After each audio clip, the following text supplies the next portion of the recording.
బాధితులకు నేను న్యాయం చేస్తాను, బాధితుల వైపు ఉంటాను అని చెప్పింది. రా పంజాగుట్టలో 150-200 మంది ఉన్నారు. పాపం తినటానికి రూ. 10, రూ. 20 జోబులో లేక ఇడ్లీ తినడానికి గూడా అల్లాడిపోతున్నారు. మీడియా మొత్తం ఆడే ఉంది. మరి న్యాయం చేసేవాళ్ళు ఎవరు? అక్కడ ఉండండి. వాళ్ళు క్లియర్‌గా చెప్తున్నారు. వాళ్ళందరూ పొలం పని చేసుకునేవాళ్ళు. బంగారం పెట్టి, పుస్తెల తాళ్ళు అమ్మేసి, వీళ్ళేదో సిమెంట్ ఫ్యాక్టరీలు పెడతానని చెప్పారంట. ఏదో స్కూల్స్ అంట, పబ్బులంట, రకరకాల పేర్లు చెప్పి సింగర్ మంగ్లీ వాళ్ళ తమ్ముడు శివ, ఎవరో చౌహాను, మళ్ళీ మధు వీళ్ళ ముగ్గురు కలెక్ట్ చేశారని క్లియర్‌గా చెప్తున్నారు విక్టిమ్స్ అందరూ గూడా.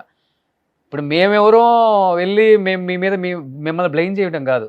ఒక్కసారి మీ ఫ్యామిలీకి సంబంధించిన వాళ్ళో, లేకపోతే మీరు కేస్ పెట్టి నన్ను రక్షించండి, మిగతా వాళ్ళని బెదిరించండి, అవసరమైతే చంపిస్తామని చెప్పి బెదిరించండి, వాళ్ళని బయటకొచ్చి నిజాలు చెప్పకుండా ఉండండి అని చెప్పుకునే వాళ్ళకి, లేకపోతే చెప్పి ఆమెని సపోర్ట్ చేసే వాళ్ళందరూ కూడా పంజాగుట్ట పోలీస్ స్టేషన్ ముందుకెళ్తే 200 మంది విక్టిమ్స్ ఉన్నారు.